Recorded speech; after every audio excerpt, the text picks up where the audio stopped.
പ്രണയിച്ച് വിവാഹം കഴിച്ചവർ ദാമ്പത്യം തുടങ്ങിയപ്പോൾ തർക്കങ്ങളും വഴക്കുകളും പതിവായി.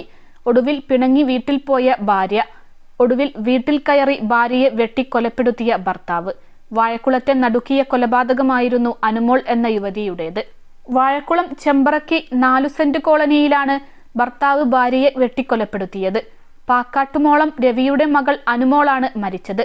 സംഭവത്തിൽ ഭർത്താവ് വാഴക്കുളം നോർത്ത് ഏഴിപ്രം കൈപ്പൂരിക്കര മല്ലപ്പള്ളിത്തടം കോളനിയിൽ രജീഷ് തടിയിട്ടപ്പറമ്പ് പോലീസിന്റെ പിടിയിലായതായി സൂചനയുണ്ട്. ഭർത്താവുമായി പിണങ്ങി അനുമോൾ സ്വന്തം വീട്ടിലായിരുന്നു താമസം.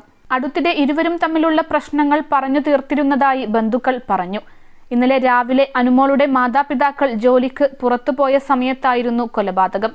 ഉച്ചയ്ക്ക് പിതാവ് രവി തിരിച്ചു വീട്ടിലെത്തിയപ്പോഴാണ് കഴുത്തിൽ വെട്ടേറ്റ് രക്തം വാർന്ന നിലയിൽ അബോധാവസ്ഥയിൽ മകളെ കണ്ടത്.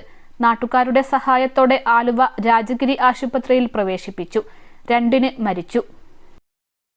+2 ഡിഗ്രി കഴിഞ്ഞവർക്ക് വേൾഡ്സ് ഫസ്റ്റ് AR/VR ക്ലാസ് റൂമിലൂടെ സ്മാർട്ട് ഫോൺ എഞ്ചിനീയർ ആവാം. കൂടുതൽ അറിയാൻ വിളിക്കൂ ബ്രിഡ്കോ ആൻഡ് ബ്രിഡ്കോ. കഴുത്തിനേറ്റ ആഴത്തിലുള്ള മുറിവാണ് മരണകാരണമെന്നാണ് പ്രാഥമിക നിഗമനം. പ്രേമവിവാഹമായിരുന്നു ഇവരുടേത്. കാരുകുളത്തുള്ള മറ്റൊരാളുമായി അനുമോൾക്ക് ബന്ധമുണ്ടെന്ന സംശയമാണ് കൊലപാതകത്തിലേക്ക് നയിച്ചതെന്നാണ് ബന്ധുക്കൾ പോലീസിന് നൽകുന്ന വിവരം. ഇതു സംബന്ധിച്ച് നേരത്തെ ഒട്ടേറെ വഴക്കുകൾ ഇരുവരും തമ്മിലുണ്ടായിരുന്നു. ഇതാണ് അനുമോൾ സ്വന്തം വീട്ടിലേക്ക് പോകാനുള്ള കാരണം. പെയിന്റിംഗ് ജോലിക്കാരനാണ് രജീഷ്. ഇവർക്ക് കുട്ടികളില്ല.